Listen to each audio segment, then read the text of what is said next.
blood and expensive cologne. That was the scent of a man who owned the air he walked through.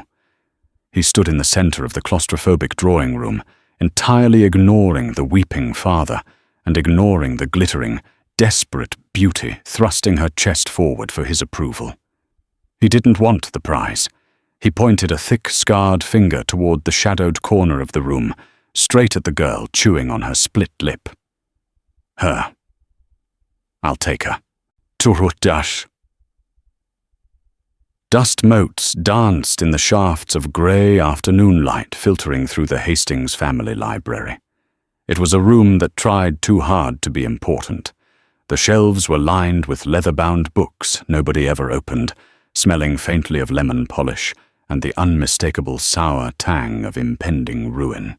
Beatrice Hastings sat as far from the center of the room as physics allowed. She was wedged into a velvet wing-back chair that smelled vaguely of mothballs, her knees pulled tight together, attempting to disappear. She was exceptionally good at disappearing. Her grey wool dress was a size too large, bunching at the waist and making her already slumped shoulders look completely defeated. She picked at a hardened piece of charcoal stuck under her thumbnail, her breathing shallow. Across the Persian rug, her father, Richard, was sweating through his bespoke shirt. The fabric clung to his fleshy back. He held a lowball glass of scotch, the ice cubes rattling a frantic, erratic rhythm against the crystal because his hands wouldn't stop shaking. "He'll be here at 3, Richard muttered to no one in particular, checking his gold Rolex for the 5th time in a minute. 3 o'clock. He's never late. They say he's never late. "I know, Daddy," Clara said. Her voice was a breathy, high-pitched thing, heavily rehearsed. Clara sat on the edge of the Chesterfield sofa, perfectly illuminated by the window. She smelled of synthetic vanilla and expensive setting powder. She wore a slip dress of emerald silk that was entirely inappropriate for a Tuesday afternoon, but perfectly calibrated for a transaction. Clara was the Hastings' sole remaining asset. Her blonde hair fell in deliberate, cascading waves. Her lips were glossed. She kept running a manicured finger over her collarbone, checking the strap of her dress, ensuring it hung just so. Beatrice dragged her gaze away from her sister and looked down at her own heavy, scuffed boots. Her left hand moved instinctively to her neck, her fingertips brushing the thick, raised edge of the burn scar that started just behind her ear, roping down her jawline and disappearing beneath the high collar of her dress. It felt tight today. It always felt tight when the humidity dropped. She wasn't stupid. Beatrice knew exactly why she was allowed in the room today. Richard needed a contrast. He needed Clara to look like an absolute angel of salvation, and nothing made a diamond shine quite like setting it next to a lump of coal. Beatrice was the coal, the ugly, scarred, 24-year-old spinster who smelled of turpentine and lived in the drafty attic studio. The heavy grandfather clock in the hall began to chime. 3 o'clock. On the 3rd strike, the front door downstairs didn't open with a polite knock. It opened with a heavy, wooden thud that vibrated up through the floorboards. Richard dropped his glass. It didn't shatter on the thick rug, but the amber liquid spilled, seeping into the wool like a fresh bruise. He didn't even bend to pick it up. He just wiped his wet hands on his trousers, leaving dark streaks on the fabric. Heavy, unhurried footsteps sounded on the stairs. Not a group of men, just one. Beatrice stopped breathing. She pressed her spine so hard into the chair, she felt the wooden frame dig through the upholstery into her vertebrae. The double doors to the library pushed open. Victor Rossi didn't look like a man who ran half the city's illicit ports. He didn't wear a sharp, shiny suit or carry a silver-plated gun. He wore a heavy, dark wool overcoat that looked damp from the outside drizzle. He was broad, too broad for the doorway, almost, with shoulders that sloped like a prize fighter's. His nose had been broken at least twice, leaving a slight crook in the bridge, and his jaw was shadowed with coarse stubble. He smelled of cold asphalt, wet wool, and cheap black coffee. He didn't say hello. He didn't introduce himself. He just stepped into the room and let the silence stretch until it was suffocating. "Mr. Rossi," Richard choked out. His voice squeaked. He coughed to clear it, stepping forward with his hand outstretched. "Victor, thank you. Thank you for coming." Victor looked at the outstretched hand. He didn't take it. He just stared at Richard's sweating face with eyes that were the flat, unreflective brown of rusted iron. "The debt is 4 million, Richard," Victor said. His voice was low, scraping like a shovel over gravel. "Due yesterday." I know the terms, Victor. But as we discussed on the phone, the liquidity just isn't there right now. The market—" "I don't care about the market," Victor interrupted. He didn't yell. He barely raised his volume above a conversational murmur, but Richard flinched as if he'd been slapped. "I care about my money." "I have an alternative," Richard said quickly, rushing his words. "An alliance, a joining of our families. The Hastings name still holds weight in the zoning commission. You need the docks rezoned. I can do that for you, and as a gesture of permanent loyalty." Richard turned, waving a shaking hand toward the sofa. Clara stood up. She did it perfectly, smoothing her silk dress, her chest rising as she took a deep, theatrical breath. She lowered her chin, looking up at Victor through her eyelashes. It was a look that had paralyzed senators and bank managers. "This is Clara," Richard presented her, his voice trembling with forced salesmanship.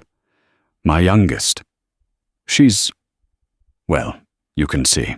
She's willing to become your wife, to seal the debt. 4 million, cleared."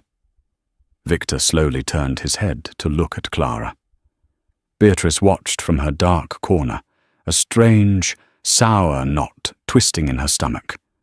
She hated her father for selling her sister, but she hated Clara a little bit, too, for playing along so willingly.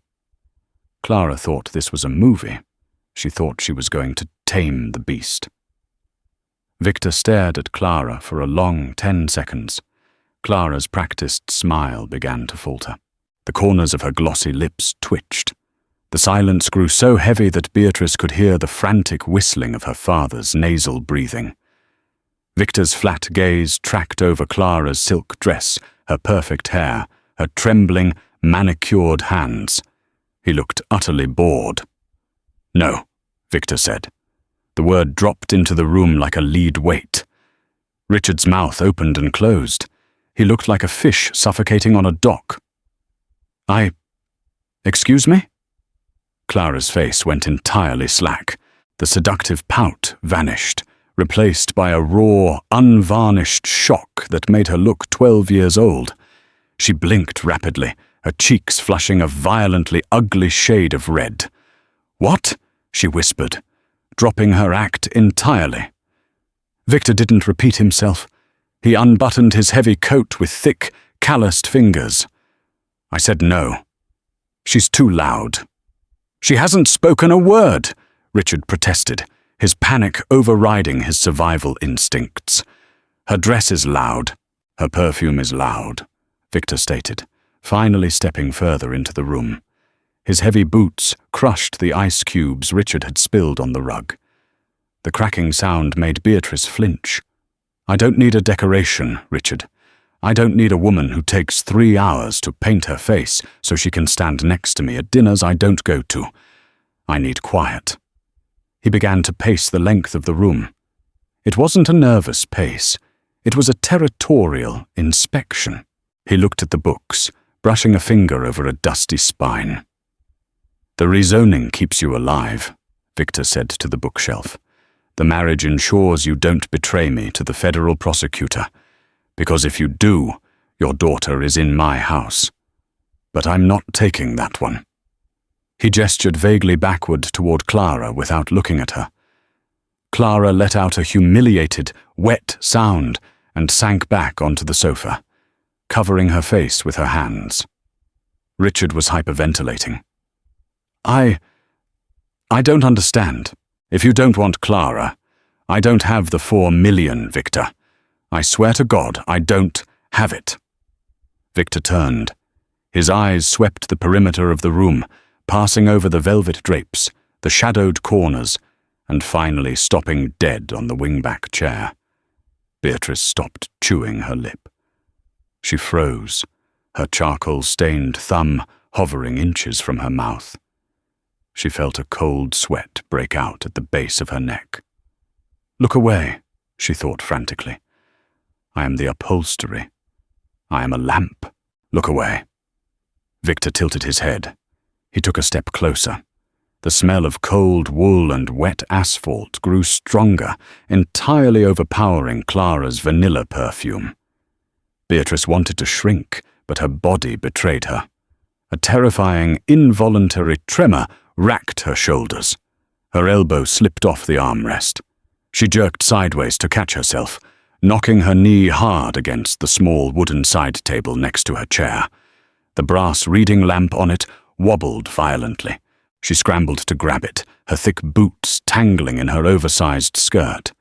She caught the lamp, but her glasses slid down her nose, and her hair, a messy, uneven brown mop, fell across her face.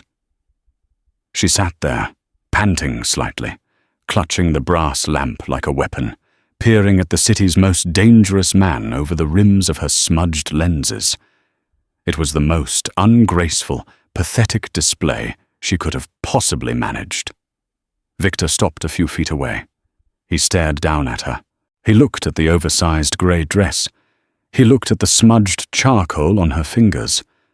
Then his eyes locked onto her face. He stared directly at the right side of her neck, right at the twisted, pink and white scar tissue. He didn't look away out of polite disgust. He just looked at it, analyzing it, mapping the ridges with his eyes. Beatrice felt her face burn. A hot, defensive spike of anger pierced through her terror. She let go of the lamp and shoved her glasses back up her nose. She didn't look down. She glared back at him, her chest heaving. Victor's jaw shifted. A muscle ticked in his cheek.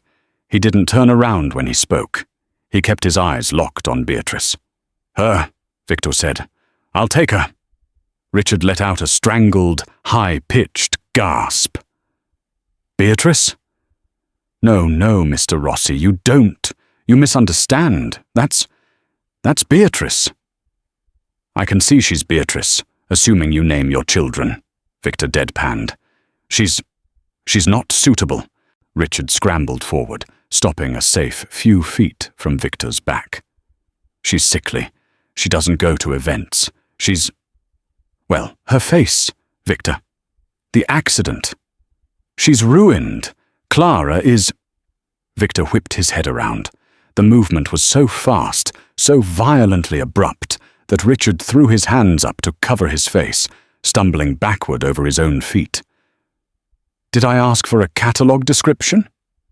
Victor's voice dropped an octave, scraping the bottom of his chest. I said I'll take her. Are you refusing my terms, Richard? No! Richard shrieked, his hand still raised. No, of course not. But she's useless. Good. Then you won't miss her.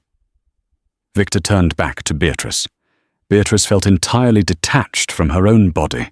The room was spinning slightly. This was a clerical error, a cruel, bizarre joke. She looked up into Victor's flat brown eyes, searching for the punchline. There wasn't one. Stand up, Victor told her. Beatrice's legs felt like wet sand. She grabbed the armrests and pushed herself up. She was tall, taller than Clara, though she usually slouched to hide it. Standing near Victor, she realized he was still a head taller than her and twice as wide. You have a coat? He asked. She blinked. What? Her voice came out raspy, a dry croak from disuse. A coat. It's raining. Yes. Upstairs. Go put it on. Pack whatever you need for the week. Nothing bulky. You have 10 minutes. Victor checked his watch. It was cheap, black, and practical. 9.5? Beatrice didn't look at her father. She didn't look at Clara, who was now staring at her with a venomous mixture of relief and absolute burning jealousy. Beatrice just swallowed hard, her throat clicking, and walked past the massive man in the dark coat. She took the stairs 2 at a time, fleeing the library, the sour smell of scotch, and the heavy, terrifying gravity of Victor Rossi. Her bedroom was in the attic. It was freezing. Beatrice didn't turn on the overhead light. The grey daylight from the skylight was enough. She pulled a scuffed canvas duffel bag from beneath her cot and unzipped it. Her hands were shaking so badly she caught the zipper on the fabric twice. 10 minutes. 9 minutes. She wasn't under any illusions. She didn't think Victor Rossi saw a hidden beauty in her. She read the papers. She knew what his family did. He needed a hostage to ensure her father pushed the zoning permits through, and he chose the hostage that wouldn't complain, wouldn't require expensive jewelry, and wouldn't expect him to take her to the opera. He had looked at her and seen cheap, low-maintenance collateral. She threw thick wool socks into the bag, underwear, 2 oversized sweaters. She grabbed her sketch pad and her roll of charcoal pencils. The door to the attic banged open. Beatrice jumped, spinning around. Clara stood in the doorway. The emerald silk dress looked absurd in the dusty, cramped space. Her face was streaked with black mascara, her eyes red and puffy. She wasn't here to say a tearful goodbye. "How did you do it?" Clara hissed, stepping into the room. Beatrice frowned, genuinely confused, continuing to shove jeans into the duffel bag. "Do what?" "Don't play stupid with me, B." Clara's voice cracked, shrill and ugly. "Did you talk to him before? Did you pay him off? Why you? Look at you." Clara grabbed Beatrice's shoulder and spun her toward the small, cracked mirror resting on the dresser. Beatrice stared at her reflection. Her hair was a rat's nest. Her skin was pale and sallow from spending too much time indoors. And there was the scar, aggressively red against her pale neck. "He humiliated me," Clara spat, her fingernails digging into Beatrice's arm. "For you, the freak." Beatrice looked at her sister's reflection. She felt a sudden, profound exhaustion wash over her, heavy and dull. She didn't feel angry. She just felt tired. "He didn't choose me because he wants me, Clara," Beatrice said quietly. "He chose me because he doesn't want you. There's a difference." Clara recoiled as if Beatrice had slapped her. Her mouth worked silently for a moment before she let out a disgusted scoff. "You're going to die in a warehouse somewhere. He'll throw you to his men when he's done." She turned and stalked down the stairs, her heels clicking loudly against the bare wood. Beatrice stood alone in the quiet attic.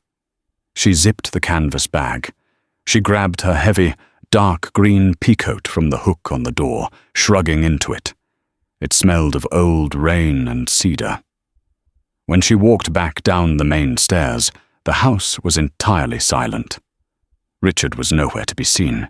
He was probably in his study, pouring a fresh glass of scotch, celebrating his survival. Victor was waiting by the front door. He had his coat buttoned up to his throat. He looked at her canvas bag, but didn't offer to carry it. Beatrice preferred it that way. If he tried to act like a gentleman, she would have panicked. He opened the heavy front door and stepped out into the rain. Beatrice followed him, pulling the door shut behind her. It locked with a solid click. A sleek, black town car was idling at the curb. The exhaust plumed in the cold, damp air. A driver in a dark suit was behind the wheel, staring straight ahead. Victor opened the back door and stood aside, letting the rain hit his face. Beatrice hesitated. The leather interior of the car looked like a cave. It smelled overwhelmingly of expensive upholstery cleaner and ozone. Her stomach cramped violently. If she got in that car, her life as she knew it, miserable, cold, but predictable, was over. She looked up at Victor. He was staring down at her, rain catching in his dark stubble. He didn't rush her. He didn't sigh. "I get carsick," Beatrice blurted out. She had no idea why she said it. It was the stupidest, most irrelevant piece of information she could have possibly offered to a mafia boss. Victor's expression didn't change. He reached into his deep coat pocket. Beatrice flinched, bracing herself. His large hand emerged. He held out a small, foil-wrapped lozenge. "Ginger," Victor said softly. "It helps." Beatrice stared at the small, shiny square sitting in the palm of his calloused, scarred hand. Slowly, with a trembling 2 fingers, she pinched it from his palm. She ducked her head, climbed into the back seat, and slid to the far side. Victor shut the door, walked around the back of the car, and got in beside her. The door slammed shut, cutting off the sound of the rain, sealing them in a quiet, leather-scented vacuum. The car pulled away from the curb. Beatrice unwrapped the lozenge and put it in her mouth. It tasted sharp and hot.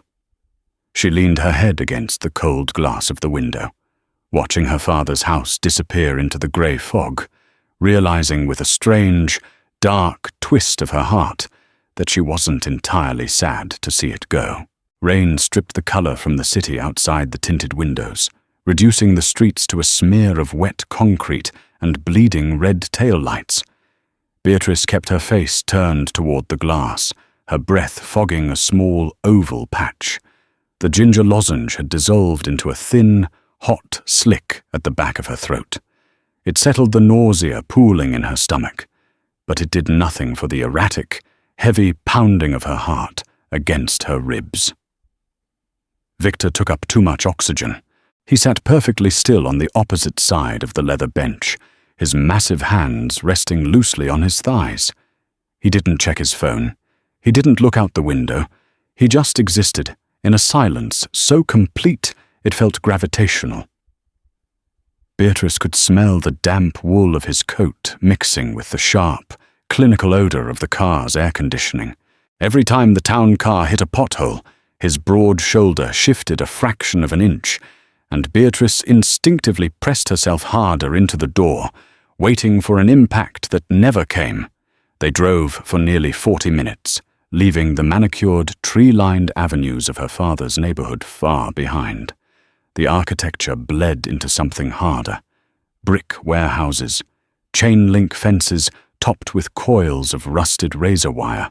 The smell of the ocean crept through the vents, thick with salt, diesel fuel, and rotting kelp.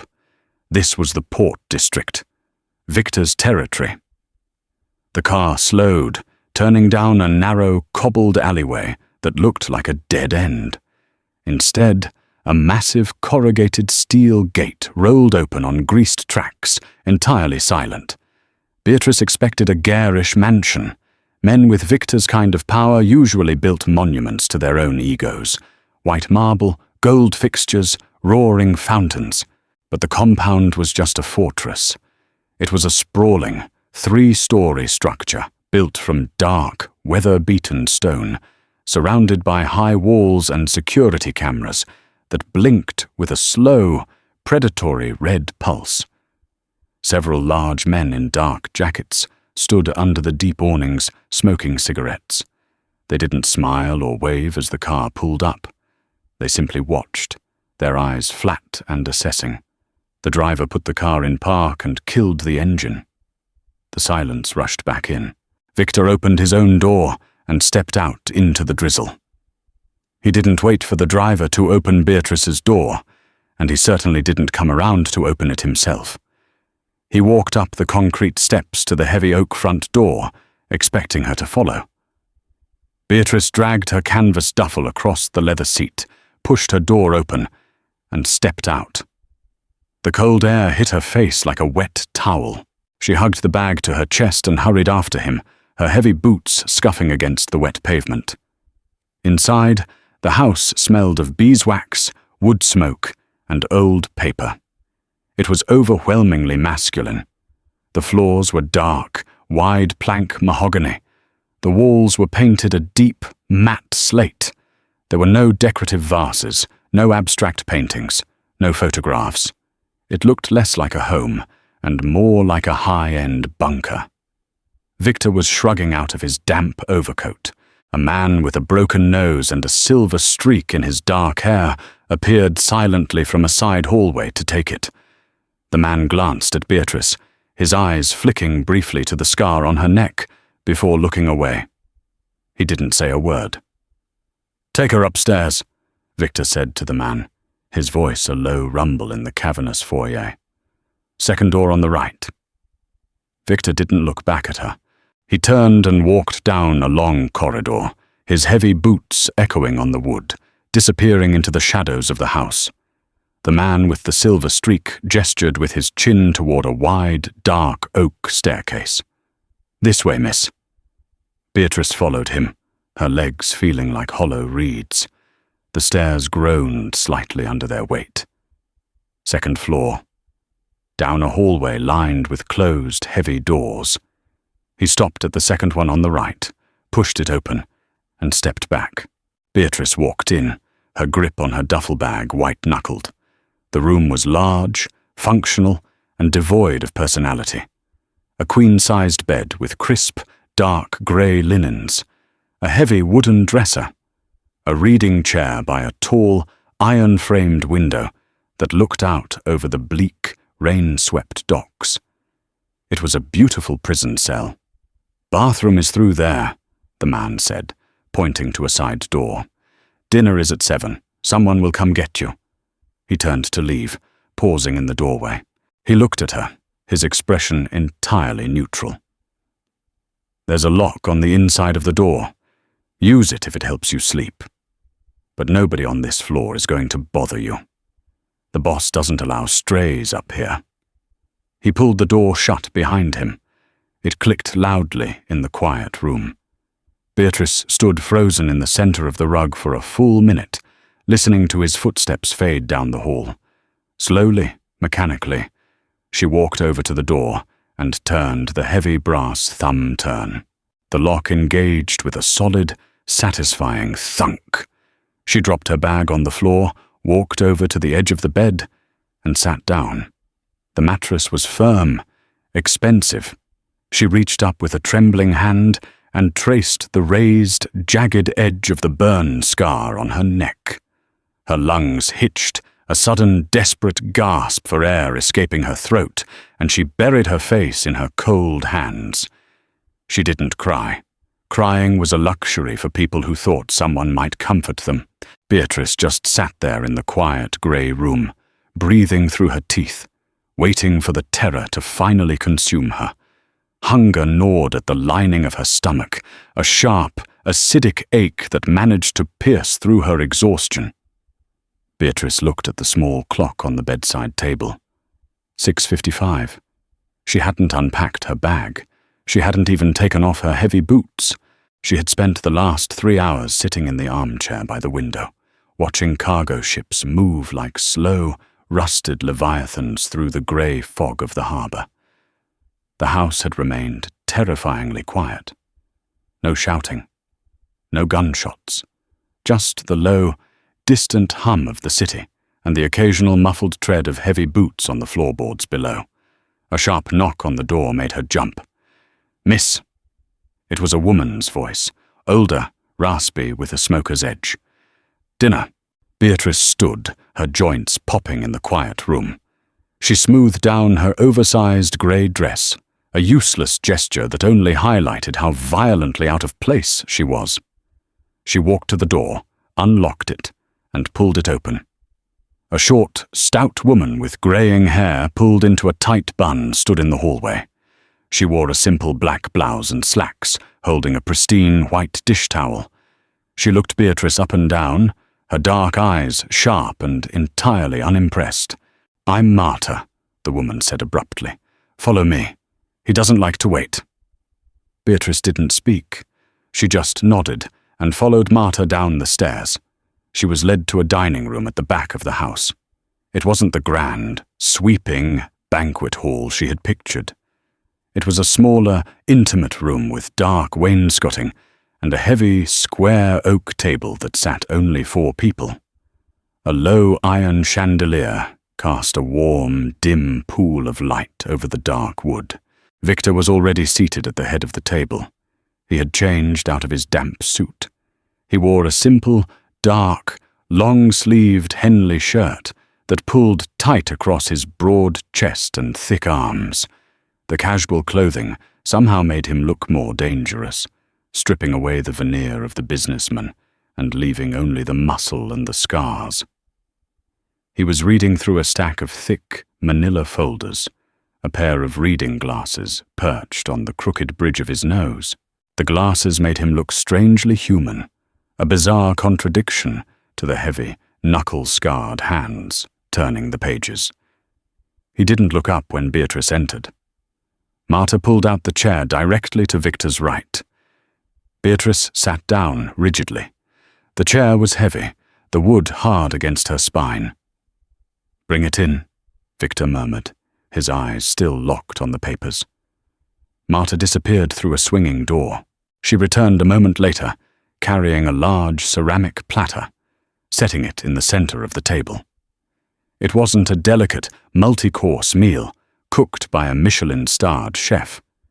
It was a massive, roasted chicken surrounded by blistered potatoes and carrots, swimming in dark, fragrant pan juices. The smell of rosemary and roasted garlic hit Beatrice's nose so hard her mouth watered instantly, an involuntary, almost painful reaction. Victor closed the folder. He took off his glasses, folded them, and placed them next to his water glass. Only then did he turn his head to look at her. His dark eyes swept over her face, tracking the dark circles under her eyes, the messy nest of her hair, and finally dropping to her hands, which were clenched into white-knuckled fists in her lap. "Eat," he said. He picked up a large carving fork and knife, expertly quartering the chicken in 4 precise, brutal cuts. He transferred a large piece of dark meat and a heap of potatoes onto his plate, then nudged the platter toward her. Beatrice hesitated. She felt like a stray dog being offered a scrap by a wolf. Slowly she reached out, taking a small, dry piece of breast meat and a single potato. Victor watched her meager portion. He picked up his fork, took a bite of potato, and chewed methodically. "You don't eat." It wasn't a question. It was a statement of fact. "I'm not very hungry," Beatrice lied. Her voice cracked slightly. "You're shaking," Victor noted, his tone entirely conversational. He took a sip of red wine from a thick, stemless glass. "Your blood sugar is low. Eat the food." A spike of irrational anger flared in Beatrice's chest. It was the same defensive heat she had felt in her father's library. She hated being analyzed. She hated being told what her body was doing. "I don't have much of an appetite when I'm being held for ransom," Beatrice said. The words slipped out before she could bite them back. She froze immediately, her fork hovering over her plate, terrified of the repercussion. She had just mouthed off to a man who routinely had people sunk into the harbor. Victor stopped chewing. He lowered his fork. The silence in the room grew thick, heavy enough to drown in. He turned his head slowly, locking his flat brown eyes on hers. He didn't look angry. He looked mildly curious.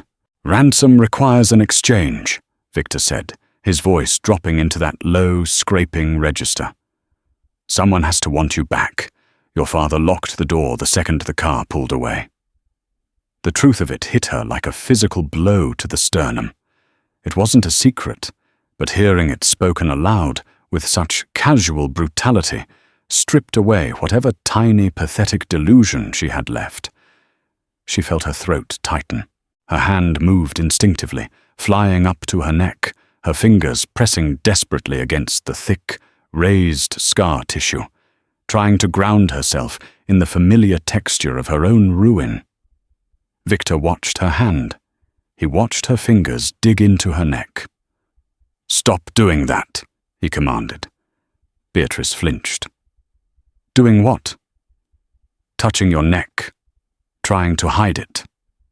Victor picked up his knife again, slicing a piece of chicken.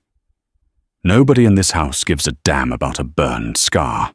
Half the men outside are missing fingers or pieces of their ears. You think you're special because you caught some fire? Beatrice stared at him, her mouth slightly parted in shock.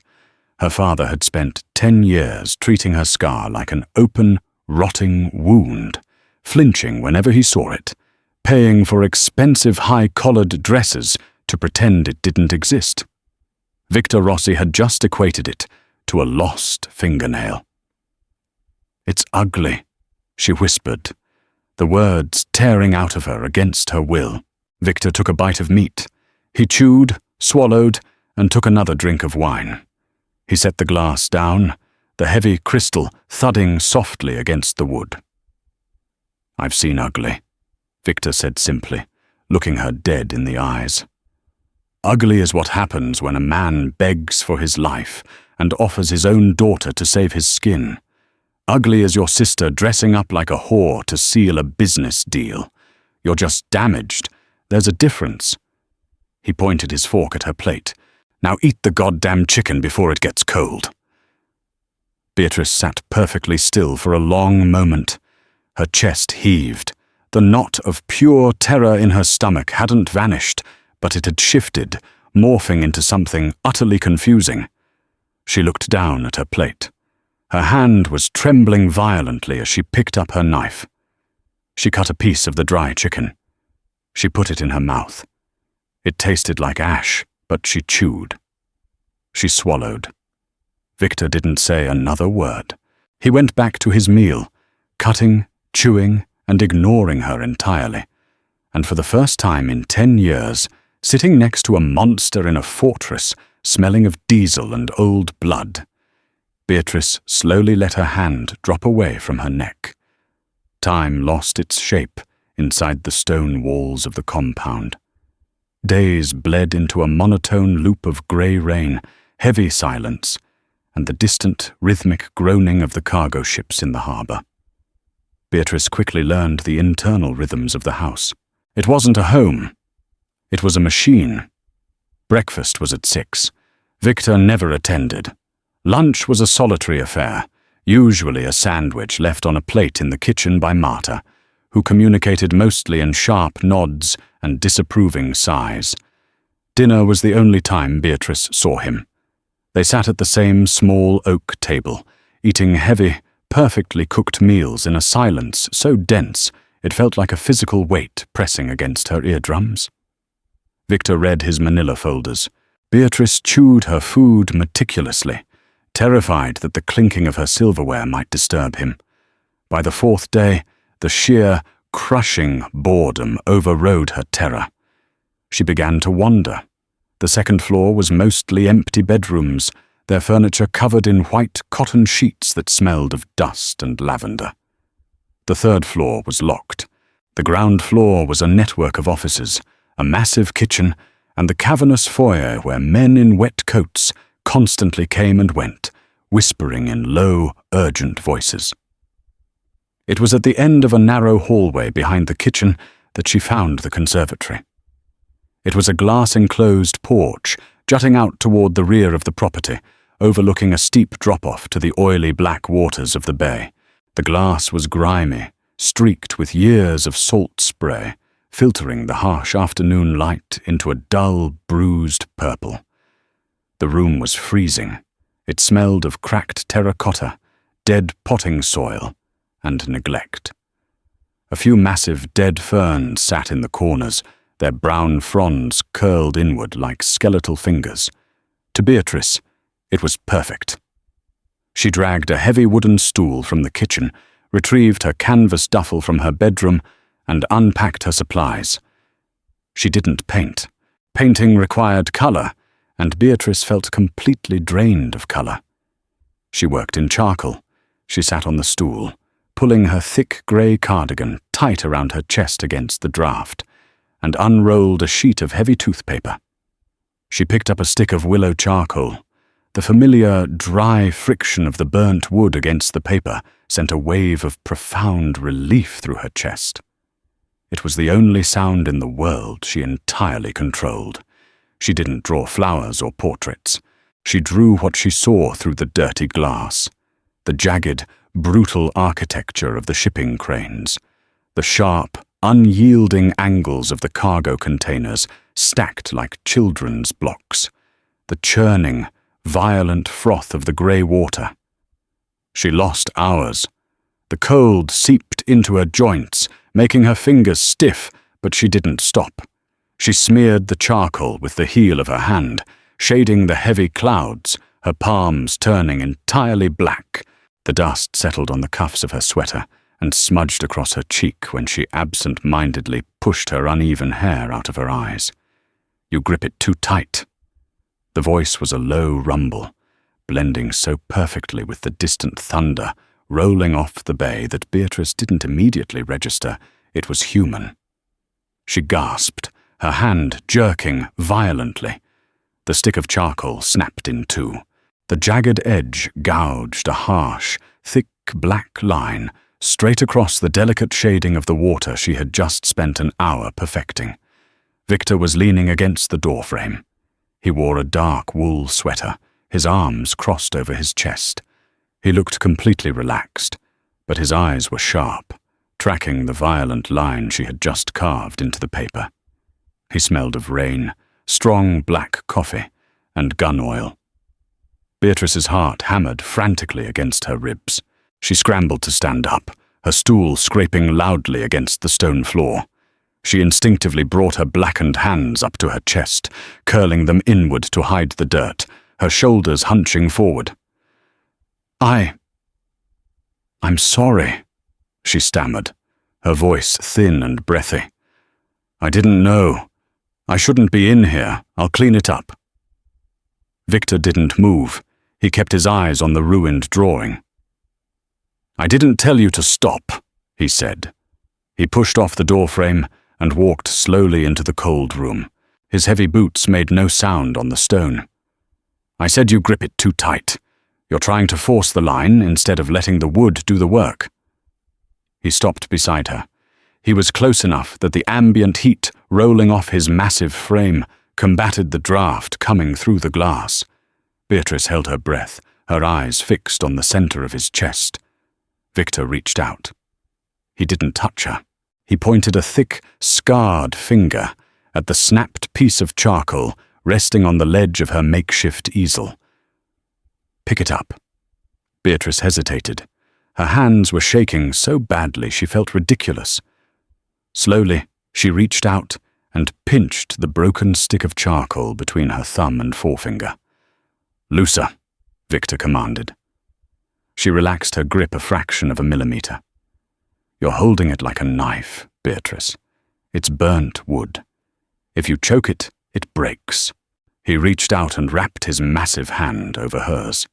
Beatrice flinched violently, a sharp, involuntary intake of breath hissing through her teeth, her whole body locked up. Victor's skin was rough, heavily calloused, and surprisingly warm. He didn't squeeze her hand. He merely rested his weight over her knuckles, guiding her stiff fingers to loosen their death grip on the charcoal. "Let it rest," he murmured, his voice dropping slightly. "You fight everything. You fight the chair you sit in. You fight the air in the room. Stop fighting the pencil." He moved her hand.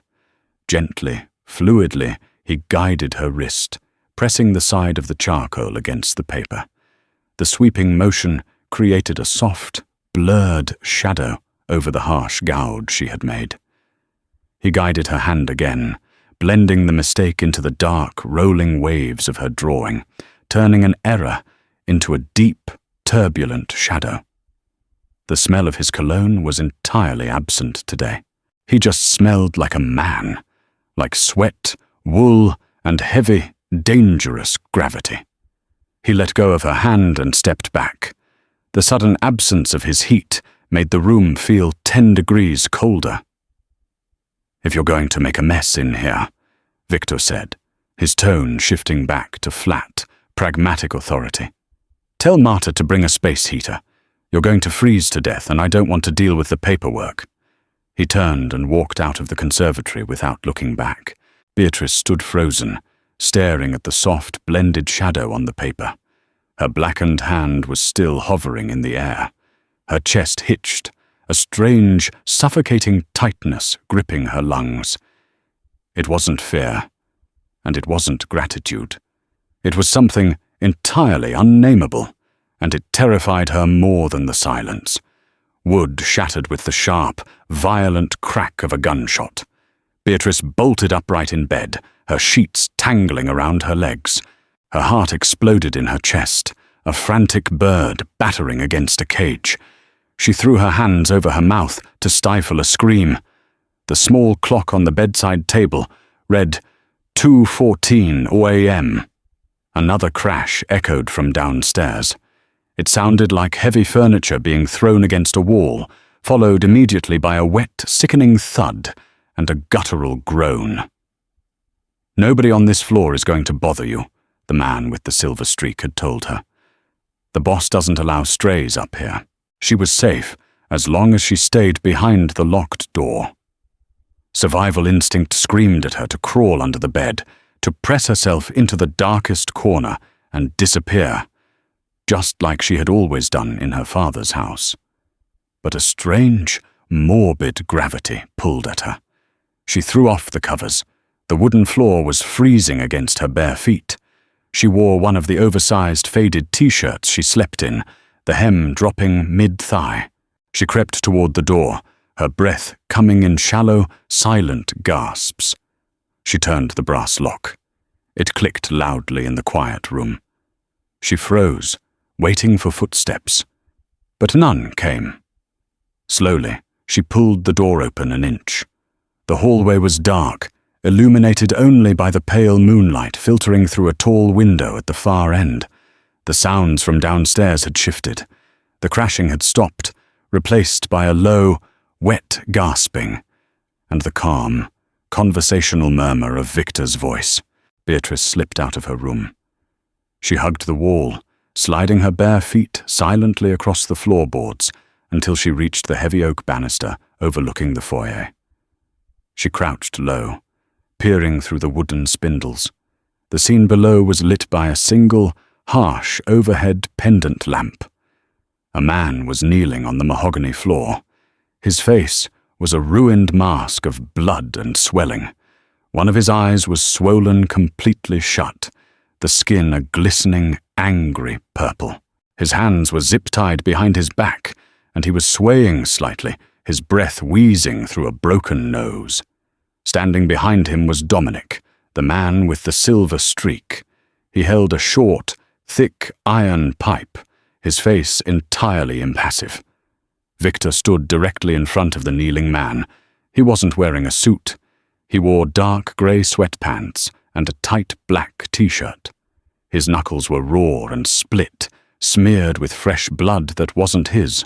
He was wiping his hand slowly with a white cotton towel. "I asked you a question, Paulie," Victor said.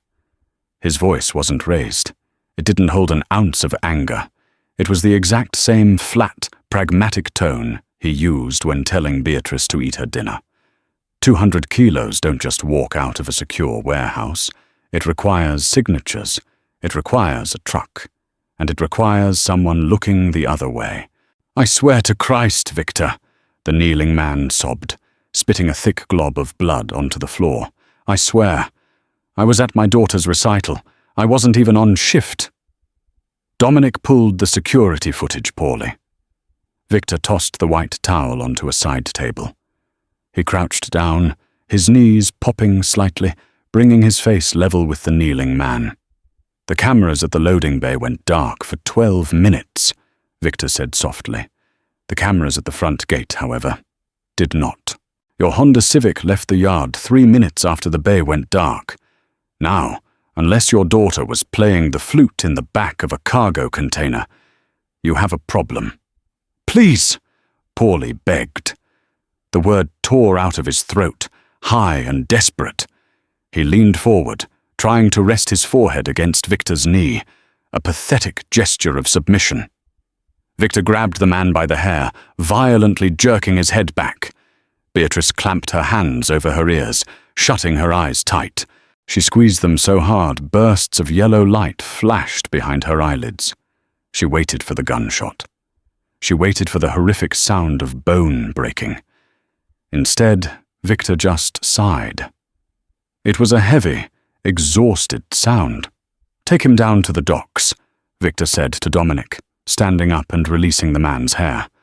"Put him in container 42. Let him think about his daughter's recital until he decides to give me a name." "No, Victor, please, I'll tell you. It was the Russians, Victor. They paid off the guard, not me. I just—" "Gag him," Victor interrupted, turning his back. "He's too loud." Dominic grabbed the back of the man's collar and dragged him roughly toward the side door. The man thrashed, but Dominic moved him with terrifying, practiced efficiency. The heavy steel door opened, slamming shut a second later, cutting off the man's muffled screams instantly. The foyer fell dead silent. Beatrice remained crouched behind the banister, her entire body shaking violently. Nausea roiled in her stomach, sour and hot. She had known who Victor was.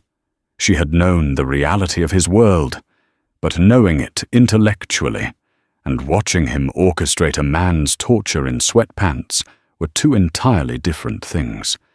She needed to get back to her room. She needed to lock the door. She pushed herself up slightly, her knee brushing against the wooden baseboard. It made a sound, a tiny, insignificant scraping noise. Victor stopped walking. He was halfway to the kitchen. He slowly turned his head, looking straight up the staircase. Beatrice froze. She couldn't breathe. She stared down into the rusted iron of his eyes, separated by 30 feet of air and a wooden railing. He didn't shout. He didn't order her down. He just stood in the center of the bloody floor, staring at her crouched in the shadows. He looked at her bare legs, the oversized t-shirt, her messy hair, and her wide, terrified eyes. Slowly, Victor raised his hand. The knuckles were split, the blood beginning to dry into dark, ugly flakes. He looked at his own hand, then looked back up at her. "Go to bed, Beatrice," he said. His voice was tired. It carried no threat, only an exhausted command. He turned away, walking toward the kitchen, leaving her alone in the dark above the blood-stained floor. Beatrice didn't run back to her room. She crawled. She scrambled on her hands and knees until she reached her door, dragging herself inside and throwing the lock. She backed away from the door until her spine hit the far wall, sliding down to the floor, pulling her knees tight against her chest. She wrapped her arms around her legs, burying her face in her knees. And finally, for the first time since she left her father's house, she began to cry. Bleach and synthetic lemon. That was the smell of the house the following morning. Beatrice walked down the heavy oak stairs, her boots loud in the oppressive silence. She expected the mahogany floor in the foyer to be permanently ruined, stained dark with Paulie's blood. But Marta was already there, on her hands and knees, a yellow rubber glove gripping a stiff bristled brush. She scrubbed at the pale, wet wood with a rhythmic, mechanical violence. The blood was gone, erased like a bad accounting error, leaving only the sharp, chemical burn of industrial cleaner in the air.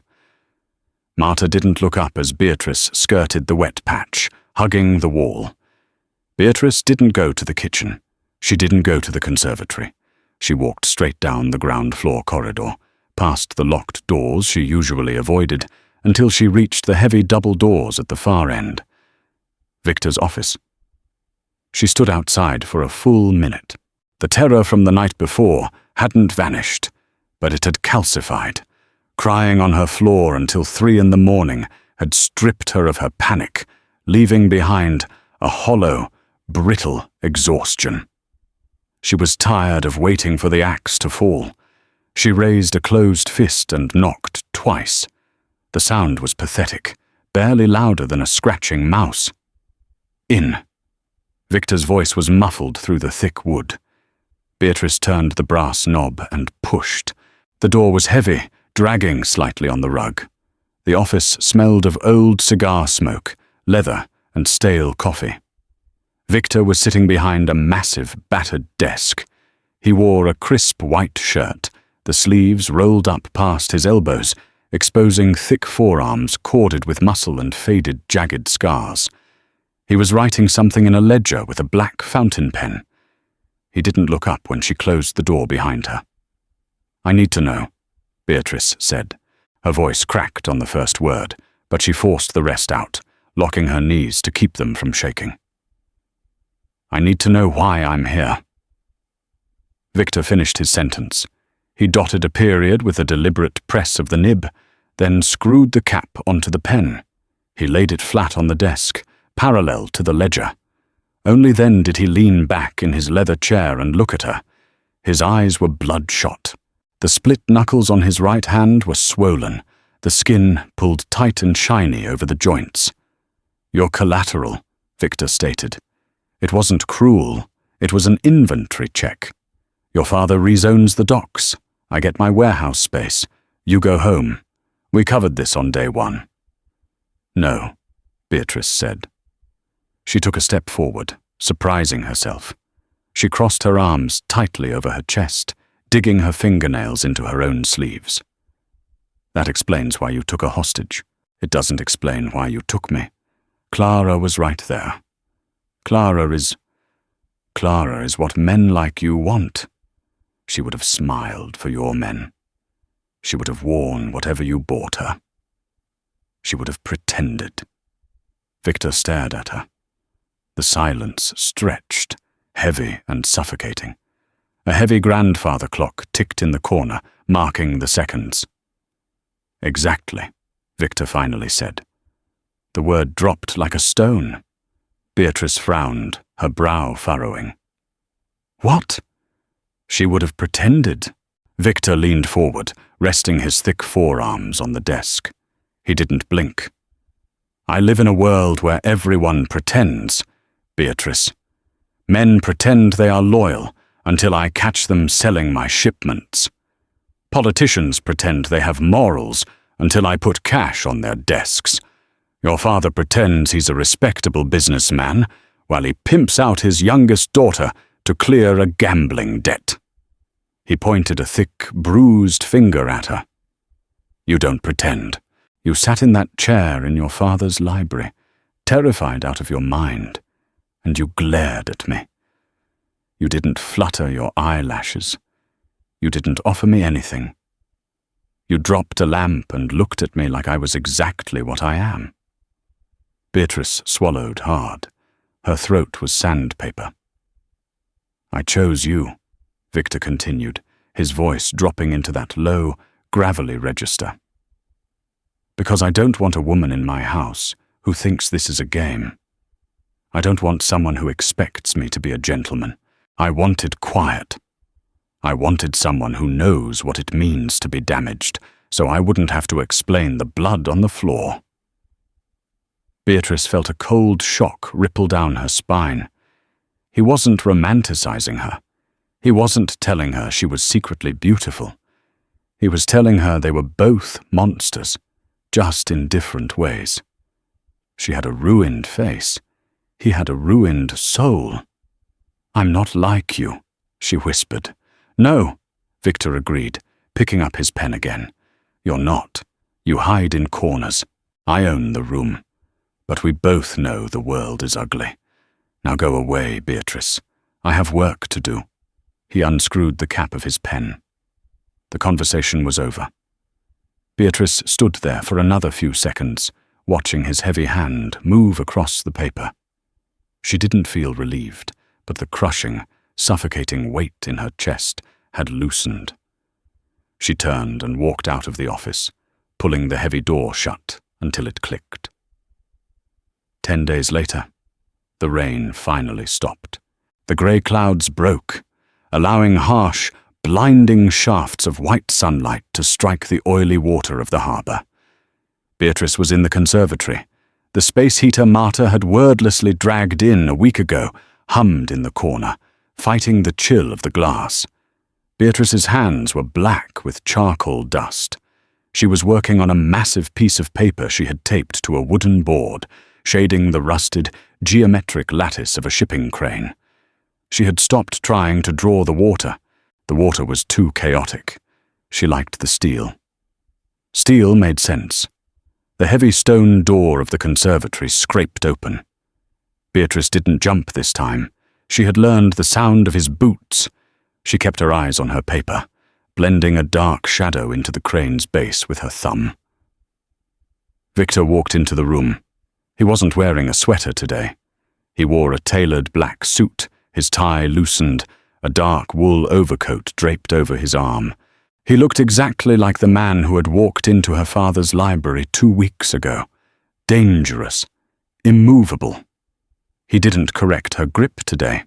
He walked over to the wooden stool beside her easel and tossed a thick manila folder onto it.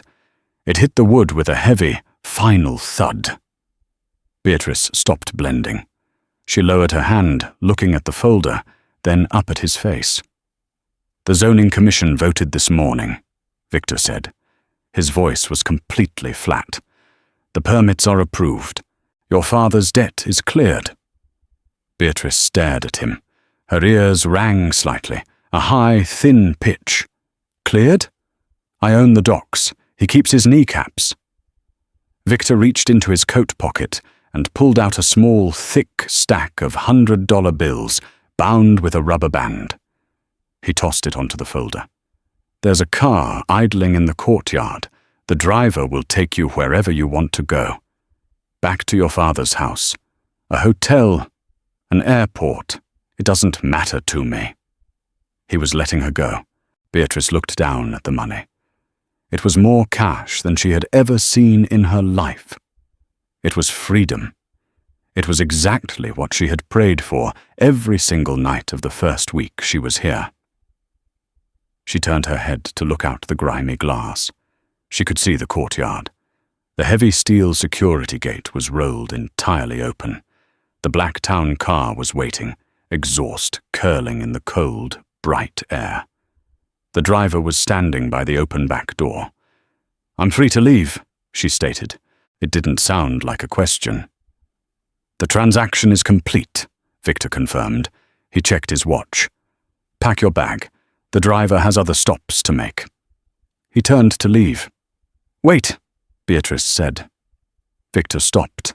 He looked over his broad shoulder, his dark, rusted eyes fixing on her. Beatrice looked at the open gate.